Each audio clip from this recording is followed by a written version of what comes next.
Big boss ಮನೆಗೆ entry ಕೊಡ್ತಾನೆ ಅಸಮರ್ಥರು ಅನ್ನೋ ಗ್ರೂಪಿಗೆ ಸೇರಿದ್ದವರೇ ಫೈನಲ್ಗೆ ಬಂದಿದ್ದು ಹೇಗೆ, ವಿನ್ನರ್ ಆಗಿದ್ದು ಹೇಗೆ, ಬಿಗ್ ಬಾಸ್ ಸ್ಟೇಜ್ ಎಷ್ಟೊಂದು ಜನರ ಹಣೆಬರಹವನ್ನೇ ಬದಲಿಸಿಬಿಡ್ತು ಅಂತ ನೋಡ್ತಾ ಹೋದ್ರೆ ಅಚ್ಚರಿ ಆಗುತ್ತೆ.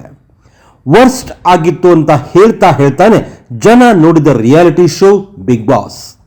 ಅದೆಲ್ಲ ಕಥೆಗಳನ್ನು ಹೇಳ್ತೀವಿ ಇವತ್ತಿನ ಸ್ಪೆಷಲ್ ಯೂ ಸಂಚಿಕೆಯಲ್ಲಿ. ಸ್ಪೆಷಲ್ ಯೂ ಚಾನಲ್ ಸಬ್ಸ್ಕ್ರೈಬ್ ಮಾಡಿ. ಈ ಬಿಗ್ ಬಾಸ್ ಶುರುವಾಯ್ತಲ್ಲ, ಆಗ ಬಿಗ್ ಬಾಸ್ ಮನೆಯಲ್ಲಿ ಒಂದು ಟಾಸ್ಕ್ ಕೊಟ್ಟು ಓಟನ್ನು ಪಡೆದಿದ್ರು. ಆಗ ಬಂದಿದ್ದ ಓಟುಗಳ ಪ್ರಕಾರ ಅಸಮರ್ಥರು ಅಂತ ಟ್ಯಾಗ್ ಪಡೆದಿದ್ದವರೇ ಈಗ ಬಿಗ್ ಬಾಸ್ ವಿನ್ನರ್. ಅಷ್ಟೇ ಅಲ್ಲ, ಅಸಮರ್ಥರೆಂಬ ಪಟ್ಟ ಕಟ್ಟಿಕೊಂಡಿದ್ದವರೇ ರನ್ನರ್ ಅಪ್ 1 and 2 ಕೂಡ ಆಗಿರೋದು ಈ ಬಾರಿಯ ಸ್ಪೆಷಲ್. ಬಿಗ್ ಬಾಸ್ ಮನೆಗೆ ಬಂದಾಗ ಈಗ ಬಿಗ್ ಬಾಸ್ ವಿನ್ನರ್ ಆಗಿದ್ದ ಕಾರ್ತಿಕ್ ಮಹೇಶ್, ಸಂಗೀತ ಶೃಂಗೇರಿ, ಡ್ರೋನ್ ಪ್ರತಾಪ್ ಇವರೆಲ್ಲ ಅಸಮರ್ಥರು ಅನ್ನೋ ಪಟ್ಟ ಕಟ್ಟಿಕೊಂಡಿದ್ರು. ಅಸಮರ್ಥ ಸಂಗೀತ ಶೃಂಗೇರಿ ಬಿಗ್ ಬಾಸ್ ಮನೆಯ 2ನೇ ರನ್ನರ್ ಅಪ್ ಆದ್ರೆ ಡ್ರೋನ್ ಪ್ರತಾಪ್ ಮೊದಲ ರನ್ನರ್ ಅಪ್. ಗೆದ್ದಿರೋ ಕಾರ್ತಿಕ್ ಅವರಿಗೆ 50 ಲಕ್ಷ ಹೊಸ Maruti Brezza car, infinity electric scooter ಸಿಗುತ್ತೆ. ಆದರೆ ಇವೆಲ್ಲ ಒಂದಷ್ಟು ಪ್ರಶ್ನೆಗಳನ್ನು ಹುಟ್ಟು ಹಾಕುತ್ತೆ. ಏಕೆಂದ್ರೆ ಬಿಗ್ ಬಾಸ್ ಸರಣಿಯಲ್ಲಿ 10ನೇ ಸೀಸನ್. ಈ ಹಿಂದಿನ 9 ಸೀಸನ್ಗಳಿಗಿಂತ ಈ ಸೀಸನ್ನಲ್ಲಿ ಕೆಟ್ಟ ಕೊಳಕಾಗಿ ಮಾತನಾಡಿದವರ ಸಂಖ್ಯೆ ಹೆಚ್ಚಿತ್ತು. ಈ ಸೀಸನ್ನಲ್ಲಿ ಕೇವಲ ವಿನ್ನರ್ ಮತ್ತು ರನ್ನರ್ಗೆ ಅಷ್ಟೇ ಅಲ್ಲ, ಎಲ್ಲರಿಗೂ ಬಹುಮಾನ ಸಿಕ್ಕಿದೆ. ರನ್ನರ್ ಅಪ್ ಡ್ರೋನ್ ಪ್ರತಾಪ್ಗೆ 10 ಲಕ್ಷ ಕ್ಯಾಶ್ ಸಿಕ್ಕಿದೆ. ಡ್ರೋನ್ ಪ್ರತಾಪ್ ಅವರು ತಾವು ಗೆದ್ದಿದ್ದನ್ನೆಲ್ಲ ದಾನ ಮಾಡ್ತಾರಂತೆ. ಡ್ರೋನ್ ಪ್ರತಾಪ್ ಈ ಹಿಂದೆ ಹೆಂಗೆಲ್ಲ ಕಾಗೆ ಹಾರಿಸಿದ್ದಾರೆ ಅನ್ನೋದನ್ನ ನೋಡಿರೋ ಜನ ಅದನ್ನ ನಂಬೋ ಸ್ಥಿತಿಯಲ್ಲಿಲ್ಲ ಬಿಡಿ. ಯಾಕಂದ್ರೆ ಡ್ರೋನ್ ಪ್ರತಾಪ್ ಅವರಿಗೆ ಸಾಲ ಕೊಟ್ಟು ಕಳ್ಕೊಂಡಿರೋ ಉದ್ಯಮಿಯೊಬ್ರು ದುಡ್ಡು ಬರಲಿಲ್ಲ ಅಂದ್ರೆ ಕೇಸ್ ಹಾಕ್ತೀನಿ ಅಂತ ಹೇಳಿದ್ದಾರೆ.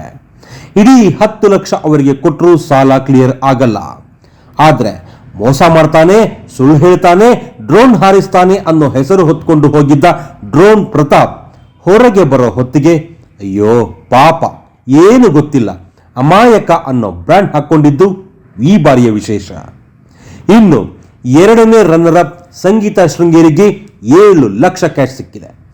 ಆದರೆ ಬಿಗ್ ಬಾಸ್ ಮನೆ ಒಳಗೆ ಹೋದಾಗ ಸಂಗೀತ ಕರ್ನಾಟಕ ಕ್ರಶ್ ಆಗಿದ್ರು. ಹರ ಹರ ಮಹಾದೇವನ ಪಾರ್ವತಿಯ ಪಾತ್ರ 777 ಚಾರ್ಲಿಯ ನಾಯಿ ಪ್ರೇಮಿಯಾಗಿ ವಾವ್ ಅನ್ಸಿದ್ರು. ಆದರೆ ಬಿಗ್ ಬಾಸ್ ಮನೆ ಒಳಗೆ ಹೋಗಿ ಸಿಂಹಿಣಿಯಾಗಿ ವಾಪಸ್ ಬಂದಿದ್ದಾರೆ. ಇನ್ನು ಬಿಗ್ ಬಾಸ್ ಕೊನೆಯವರೆಗೂ ಇದ್ದವರನ್ನ ಖಾಲಿ ಕೈಲಿ ಕಳಿಸ್ಕೊಟ್ಟಿಲ್ಲ. ಎಲ್ಲರಿಗೂ 2 ಲಕ್ಷ ಕ್ಯಾಶ್ ಕೊಟ್ಟಿದೆ. 4ನೇ, 5ನೇ, 6ನೇ ರನ್ನರ್ ಅಪ್ ಗಳಿಗೂ ತಲಾ 2 ಲಕ್ಷ ಸಿಕ್ಕಿದೆ. ಸೊ ನಂಬರ್ 1ಗೆ ಅಂದ್ರೆ ವಿನ್ನರ್ಗೆ 50 ಲಕ್ಷ, ಮೊದಲ ರನ್ನರ್ ಅಪ್ ಡ್ರೋನ್ಗೆ 10 ಲಕ್ಷ, 2ನೇ ರನ್ನರ್ ಅಪ್ ಸಂಗೀತಾಗೆ 7 ಲಕ್ಷ ಬಹುಮಾನ ಸಿಕ್ಕಿದೆ. ವಿಷಯ ಇನ್ನೂ ಇದೆ. ಏನಪ್ಪಾ ಅಂದ್ರೆ ಕಳೆದ 1-2 ಸೀಸನ್ಗೆ TRP ಬಂದಿರಲಿಲ್ಲ. ಈ ಬಾರಿ ಬಿಗ್ ಬಾಸ್ ಶುರುವಾದಾಗ ಅಲ್ಲಿದ್ದ ಯಾರೊಬ್ಬರಿಗೂ ದೊಡ್ಡ ಹೆಸರಿರಲಿಲ್ಲ. ಆದರೆ ಈ ಸಲ TRP ಮಾತ್ರ ಬೊಂಬಾಟ್ ಆಗಿತ್ತು. ಹೌದು, ದರಿದ್ರ ಕಣ್ರಿ, ವರ್ಸ್ ಶೋ, ಸ್ಲಮ್ನೋರ್ ತರ ಆಡ್ತಾರೆ ಅಂತೆಲ್ಲ ಬೈಕೊಂಡಿದ್ದ ಬಿಗ್ ಬಾಸ್ ಶೋನ ಜನ ನೋಡಿದ್ರು. ಬೈಕೊಂಡು ನೋಡ್ತಿರೋ, ಹೊಗಳ್ಕೊಂಡು ನೋಡ್ತಿರೋ, ನೋಡೋದು ಮಾತ್ರ ಇಂಪಾರ್ಟೆಂಟ್. ಇದರ ಜೊತೆಗೆ ಬಿಗ್ ಬಾಸ್ ಶೋಗೆ ಹುಲಿ ಉಗುರು ಗಲಾಟೆ ಕೊಟ್ಟ ಬಿಲ್ಡಪ್ ಕೂಡ ಪ್ಲಸ್ ಆಯ್ತು. ಕೇವಲ ಸುದೀಪ್ ಅವರಿಗೋಸ್ಕರ ಶೋ ನೋಡ್ತಿದ್ದವರು ಈ ಬಾರಿ ಮತ್ತೆ ಬಿಗ್ ಬಾಸ್ ಹೇಗೆ ನಡೀತಿದೆ ಅಂತ ಕಣ್ಣು ಕಿವಿ ಓಪನ್ ಆಗಿಟ್ಕೊಂಡ್ರು. ಅಷ್ಟೇ ಅಲ್ಲ, ಈ ಬಾರಿಯ ಬಿಗ್ ಬಾಸ್ ಶೋನ ಇಷ್ಟಪಟ್ಟು ವೋಟ್ ಮಾಡಿದವರ ಸಂಖ್ಯೆ ಕೂಡ 10 ಕೋಟಿ ದಾಟಿದೆ. ಅಲ್ಲಿಗೆ ಜನ ಏನ್ ಇಷ್ಟಪಡ್ತಾರೆ, ಯಾವ ರೀತಿ ಯೋಚನೆ ಮಾಡ್ತಾರೆ ಅನ್ನೋದು ಕೂಡ ಗೊತ್ತಾಗಿದೆ. ಬಿಗ್ ಬಾಸ್ ಶೋ ಸಕ್ಸಸ್ ಆಗಿರೋದು ವಿನ್ನರ್ ಲೂಸರ್ ಕಥೆಯನ್ನಷ್ಟೇ ತೋರಿಸ್ತಾ ಇಲ್ಲ, ಕರ್ನಾಟಕದಲ್ಲಿ ಎಂತಹ ಮನಸ್ಥಿತಿಯ ಜನ ಎಷ್ಟಿದ್ದಾರೆ ಅನ್ನೋದನ್ನು ತೋರಿಸಿದೆ. That's all.